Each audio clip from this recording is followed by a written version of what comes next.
Ladies and gentlemen, guys and gals, and my non-binary pals, but most importantly, all of my dodgeball fanatics, it's number 65, Carlock, joined by Justin Thomas. And Justin, where are we?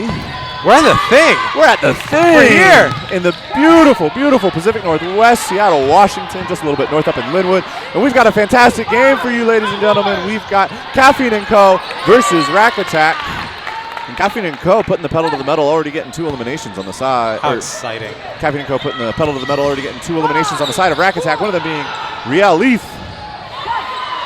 Big arm for the close side here of the court. Some good trades. Love some good foam dodgeball. All right, Megan McCaffrey normally plays with Zed, but here today playing with Rack Attack. Oh, and a beautiful shot from Sugden into number 13 of Kaffeine & Co. Absolutely chests her. Slowly taking some bodies off the court. Megan McCaffrey with an underhand windmill throw. Goes a little bit high. Kaffeine & Co. gets underneath it. Oh, Hope going straight for the middle. Not able to connect. Oh, huge reel in. That was Stephanie Field of Rack Attack just reeling that in. Ooh, with the counter. Let's go. Also, sorry for everybody listening. This is actually Megan McCaffrey's normal team. This is who she usually plays with, but I've just seen her so often in that beautiful, beautiful red plaid. Zed. For Zed, yeah. I love those jerseys. Those jerseys are fantastic. Oh, great shot. Oh, man, Hope right onto the feet of Sugden. Rack Attack, though, has really brought this back. It's now a 4v3 in their favor. Hope putting in some work. Ooh, beautiful cross-court shot. It's still early. Both teams are really, feeling each other out. But there's just so much energy in these games. Every game feels like a gold medal match. I mean, when you I couldn't agree more, Justin. I mean, when you talk about getting the 12 best men's teams and the 12 best women's teams between the U.S. and Canada, I mean, it's every match is going to be a wonderful bar fight brawl. And I mean, there's no easy matches today, right? Every one of these teams is the top club team from their either respective U.S. region or from their province. Right. And they want to show why they are the best of the best.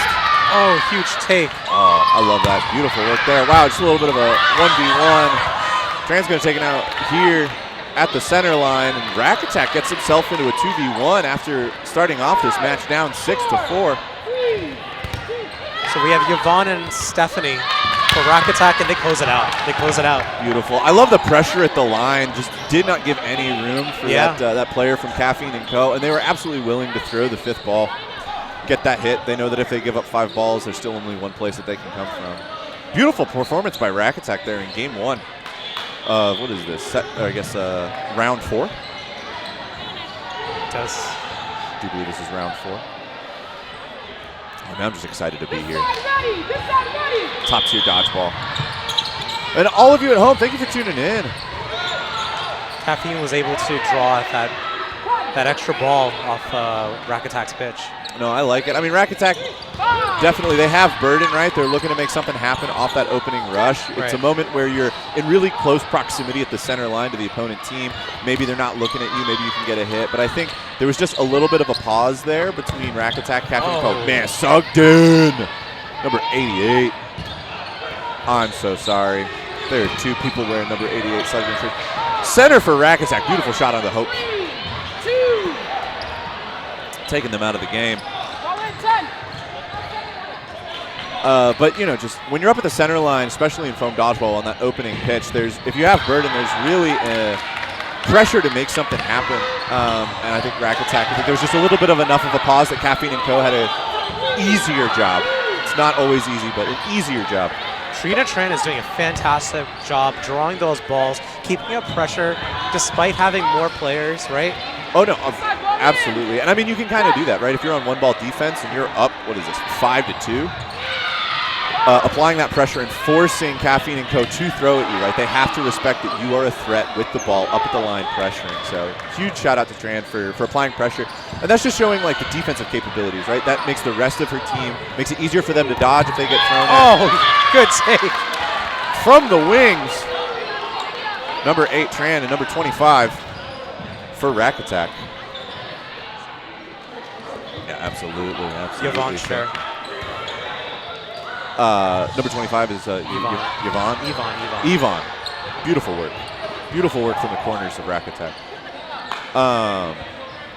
But right, Kaffeine and Co. at the start of that match really being able to take a nice pause there. It makes reading the throw a little bit easier. I'd like to see Rack Attack just take a moment, pause, bring it back, do a set play. Your pump fakes have been good. Oh, clip on Riel. Beautiful work from Kaffeine and Co. to take out a big arm from the side of Rack Attack.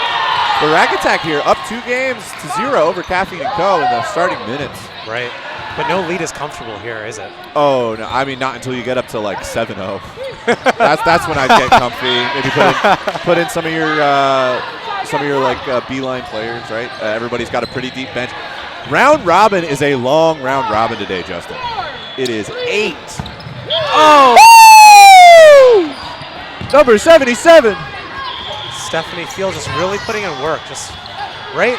She's having such great like catches. She's taking out Hope on the counters. No, I mean, it's been really effective. Counters, catches. She's putting in the work. She brings back Riel.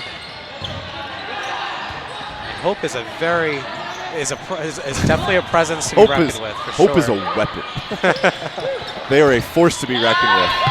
Riel taken out once again. Kaffeine and Co. is doing a fantastic job of taking out what I would say is one of the bigger arms, bigger prio targets on the side of Rack Attack. But the rest of Rack Attack showing why they need to be respected. Making the catches, making the hits from the corners.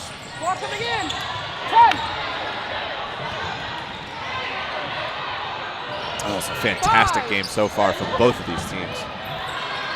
Ooh. Little off-tempo cross-court counter trying to find the far corner of Rack Attack. I like that from Kaffeine and Co. They're comfortable up 4 players to 1. Less likely to get countered. Defensive work from number 88 here in the left corner of Rack Attack. Clearly, 80, but also I feel like 8 also. Oh no! Well, I'm just saying. I'm saying right now, 88. Just the previous 3 exchanges, they've been the prio target that Kaffeine and Co. is targeting. I can see why. Right? They go to target Tran 8 in the middle. Kaffeine and Co. does, and immediately 88 takes the counter straight ahead and has evened it up to a 3v3. Right. And again, right? Like there's the prio. They're going to take the shot at her, and then even Rack Attack is like, yeah, it's not your straight ahead, it's not your lane, but we're happy for you to take the shot.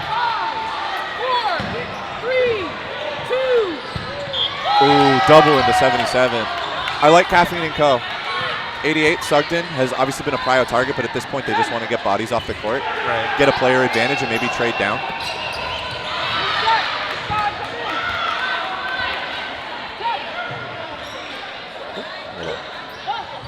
Toss there from the ball retriever. And again, look, Kaffeine and Co. is opting instead to just try and chew away at the far corner of Rack Attack. A double finds another hit. 88 Sugden makes it so that they do have to pay for it with the right corner of Kaffeine and Co.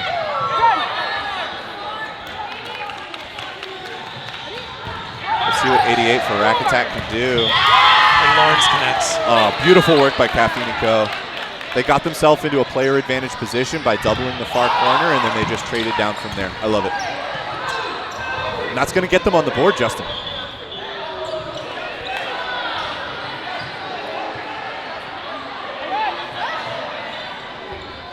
This side ready. This side ready.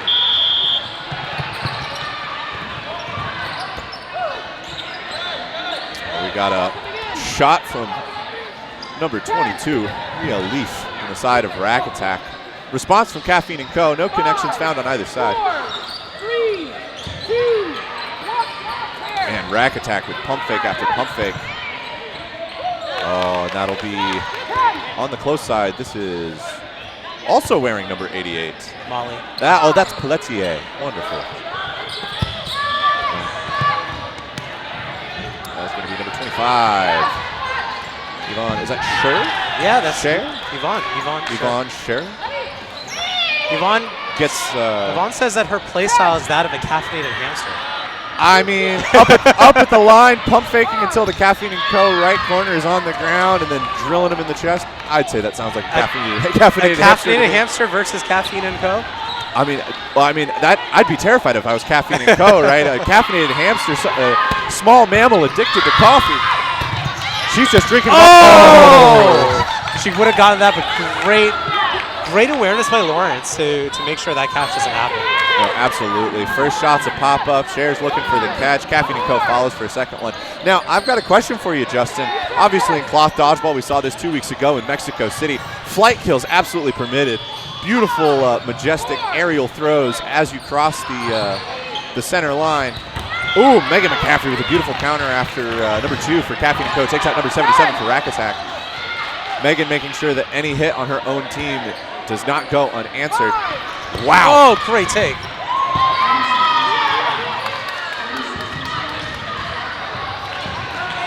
Oh, man, and Rack Attack really just taking advantage of the hyper-aggressive play from Kaffeine & Co. to get not 1 but 2 kills and take it from a 3v2 into a 2v2, and then it'll be Megan McCaffrey and Rhea Leaf on the side of Rack Attack to close it out here in Game 4 of Round 4 of the thing. So here's my question, though, right? So in foam, you can't do flight kills. You cannot go aerial across the center line and try and get a hit. However, diving across the center line for a catch, it's not an attacking play. It's a defensive play. You're going for a catch. That's a pop-up off of you. Is that a legal cross of the center line? Because you can jump out of bounds, right? Yeah. No points of contact for a valid catch. Right. It's like you're jumping out of bounds to make the catch. It's a defensive play. I guess that's acceptable, right? What do the rules say? You're a master at the rules. So that's the thing. That's why I'm asking. Is there's a little bit WDBF 2024. They specifically reference that it is an attacking play across the center line is not permitted. However, a defensive play. Even I would say this has happened here in the competitive league of Seattle Dodgeball, shagging a ball across the center line. We've had situations where a team is in a 5v1. They've thrown all their balls. That's going to be a double for Megan McCaffrey in the left corner. Beautiful work. Jumping across the center the center line to shag a ball, right? Retrieve a ball that is just a little bit out of reach. It's a little bit of a hole. I'd say it's Yvonne catches that. And that's going to bring Rhea Leaf back in. Keeping Stephanie on the court. No, and it's fantastic. Absolutely 6v1. 6v1. Hope left in. I would not count them out. I kind of want to see this. Oh no, I'm rooting for them. It's no block 2 right now. They're not giving her any room to breathe. No. They're just all staying at that center line. And it will be number 77 for Rack Attack. Stephanie Field, dude. Stephanie Field. Telling you. Taking out Hope. Telling you. No, Rack Attack showing. I mean, Kaffeine & Co. clearly has marked Rhea Leaf as a high priority target. Right. Start of every game, they are getting her off the court. But I think Rack Attack is really saying, like, yeah, Rhea Leaf's got an arm, but so do we. We've also got hands, and we will bring her back. Right. The rest of Rack Attack absolutely putting in fantastic work. Kaffeine & Co., I think they're going for some trades, and they don't necessarily need to. I think they're putting themselves a little bit up into, it's cloth, I want to say neutral zone, but they're putting themselves close to the center line. They've got the arms. I'd say just rely on some set plays, maybe take the foot off the pedal as far as like some 45-foot counters, go for a bit more on the center line set plays and then counter from there. That keeps you in like a 25-foot game where it's a little bit more equalized. But I would say jumping across the center line for a catch, absolutely valid. It's a defensive play. We're seeing Yanis Chung actually on the left corner for Kaffeine & Co. She doesn't usually play with Kaffeine & Co. She was one of the pickups from Reckless. Nice. For the thing. Really an all-star cast.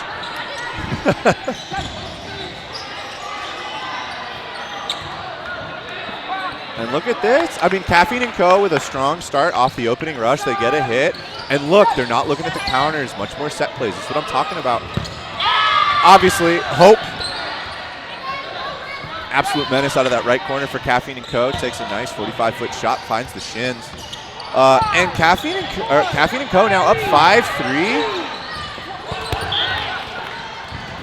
But they go for the trade, and Yvonne Schur is going to survive the trade exchange, is going to take out Yanis Chung from the left corner of Kaffeine & Co. Kaffeine & Co. still up 4 players to 3. Again, though, the trade game has really been going in the favor of Rack Attack. I'd say just continue to rely. This is a lot of pressure from Kaffeine & Co. I think they're trying to get a ball out of Sugden on the far side. That is ultimately going to be who's throwing. Takes a shot at Hope T. They get out of the way. Oh man, that's a lot of balls. Kaffeine & Co. is going to give up the 5th ball. Rack Attack with a huge opportunity here, Justin. And it will be a triple. On Hope. Triple into the right corner of Kaffeine and Co. Hope T. And they find their target. Evening it up 3-3. 5, 4. Big dodge out of Sugden. I love that movement. Nice big lateral. 5. If I'm Kaffeine and Co, though, I'm logging that, right? Oh, man. Wow, Beatrice with the straight ahead. Just a full disarm on Sugden. That was fantastic. Well, I was going to say, you know, read that dodge on Sugden. It's a big lateral, but it does put her on her knees, right? She's kind of planted.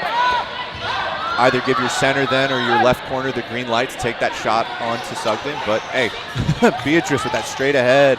On Rock Attack, we have Yvonne and Betty Mack. They've been playing together for so long. I think Betty even mentions that she feels like she's telepathic whenever she has Yvonne on the other corner of her. I mean, that's how it goes. When you spend week after week, hour after hour, let's go, Yvonne, sure. I love that pressure from that right corner of Rack Attack. She really read that she was in a 1v1 against her opponent corner. She was like, I can take this fight. She takes it. Oh, but no, Justin, I feel that, right? Like, you spend week after week, hour after hour training with these players, playing dodgeball with them, and eventually it's like you learn their habits, you learn their behaviors, you learn the play calls. Right. And I think one of the most beautiful things that I'll see sometimes, right, people like to do audibles out here, but you'll also see finger calls. I think one of the most beautiful things I'll ever see is I've seen some of these teams out here, and it's multiple people go to hold up fingers, and they're all holding up the same number, and none of them look at each other. They're all just like, I'm the one play calling right now. It's me. But no, I mean, these teams, that's what makes them elite, right? It's not just their catching ability, not just the dodging ability, right? Not just how hard every single one of these players can throw, but it's also that that sort of telepathic link that you develop with your teammates. All right, we find ourselves here in a beautiful 2v2, Kaffeine and Co. versus Rack Attack. Rack Attack with a very nice lead right now, 4-1. We've got about 5 minutes left in regulation time. Oh, and that is going to be off the fingers of Yuan Sure. That is going to be, what is that, Beatrice Fortier for Kaffeine and Co. Finding the connection. Betty Mack now in a 2v1. See if she can put in some work. Oh, but no! Huge. No, it is Kaffeine and Co. That is going to put the final nail in the coffin, closing it up. All right, we got 4 minutes, 20 seconds left on the clock. They need to win the next game. Kaffeine needs to win the next game with some time on the clock, right? Yeah, average foam dodgeball game for women's dodgeball is about 3 minutes. You have a metric on this. Oh, absolutely, I have a metric on this. Are you kidding me? I'm the stats guy. Hey, don't have the Los Angeles stats guy here. Oh no, stats guys hear that. Look. I already see them typing it in the chat. What do you call us No. When I'm saying stats, it's not that I'm the guy taking them. Shout out to the LA Stats crew. They do some fantastic work. Absolutely amazing. I love those guys. What I'm saying is when people like LA Stats crew put out those numbers, right, I'm the guy in there reading them. And I will even say for Berserk, right? Like it is Brian Anderson on my team. He is the guy that's putting in the work to really grind out, pulling up the metrics for those stats. Right. But no, so it is absolutely possible for Kaffeine and Co. to take this. I would anticipate definitely 2 more games, maybe 3, unless Rack Attack can really put on the brakes. But I think Rack Attack wants to open this lead up even more. You've talked about how elite the competition is here. Yeah. Every single one of these games feels like a gold medal match.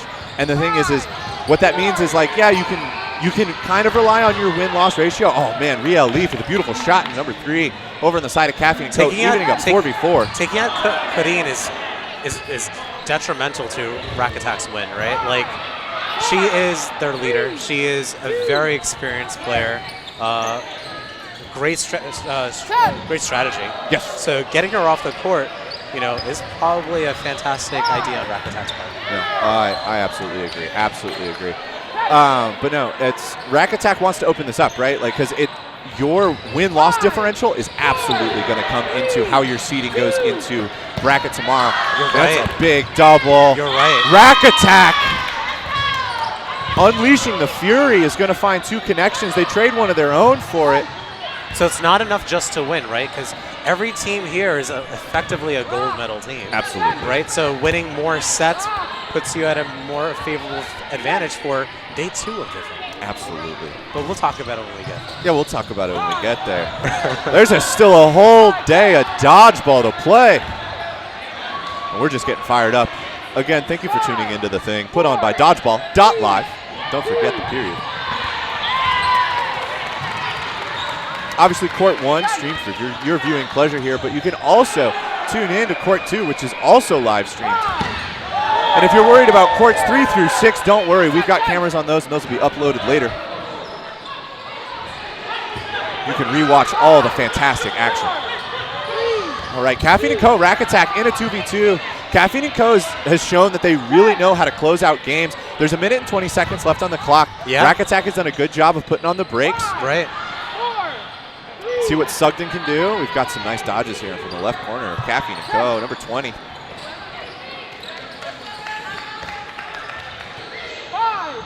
4. But no, absolutely, I have that. Oh, great. That's what I'm talking about with Kaffeine & Co. They're willing to go down to the last ball, take those doubles.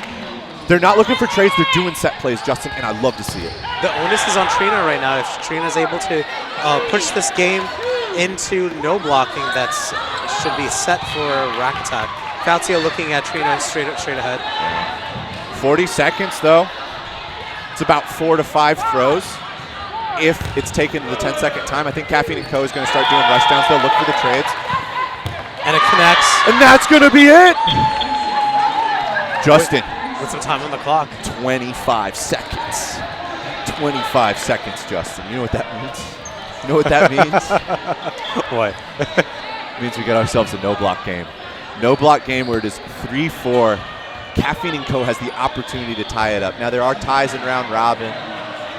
We will not play a tiebreaker after this, but it is huge to come back from, I mean, at the start, it was 4-1 in favor of Rack Attack. And Kaffeine & Co. has adjusted their strategy at the half, come back and adjusted their priority targets, adjusted a little bit more to set plays. Oh, my. Oh, huge. Oh, Oh! Kaffeine & Co. Set play and then counter rather than doing rushdown counters, and they're absolutely eating it. It's a double from the left side. Kaffeine going straight for Riel. That's a huge play to take off the court. Look at that. They were targeting Riel at the start as the primary player in Rack Attack. Instead, now they're targeting her as the third out. Oh. Hope on the right corner goes for the trade. This is the danger of keeping Karina on the court. Oh, no, right? Strategist. She's here. And then Hope T, they recognize, they're like, man, we're in a 4v3. My opponent corner is a big weapon. I'm also a menace. I'm happy to take this trade, leave Karina on the court. I trust my teammates. Ball-to-ball contact at the center line.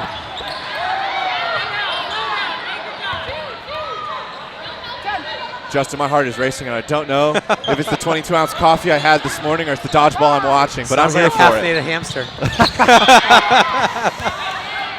Kaffeine & Co. once again comes to the line, does a set play, takes a trade. Rack Attack goes for the counter, but it costs them a player. And we know how Kaffeine & Co. does. Oh! Justin! Brought it back for a tie! Caffeine & Co. Wow, what a Caffeine game! Co. Caffeine versus hamster. Turns out it ends up being a tie. Oh, man. That was beautifully done, Justin. And that's what every game's going to be like today. Dude, Not just on court 1, but literally every single court's like this. I mean, I was a previous round, I was over on court 6 watching Misfits versus Grizzlies, and it was back and forth. Oh my gosh, one point. Same thing. Hex versus Hal over on court 5. 1 point. It's not about that one game. It's going to be that load management, staying healthy, staying mentally there, right? Oh, absolutely. This is, I mean, we're talking 8 games just to get through round robin. Each one of them is 24 minutes regulation, but what 24 minutes regulation means is that you'll end up in situations like this where you go into the no block. That no block is critical for a tie, for a win, for really working out that point differential, and that'll be another 2-minute game you have to play. So we're talking about 26, 27 minutes of high-intensity gameplay. Yeah.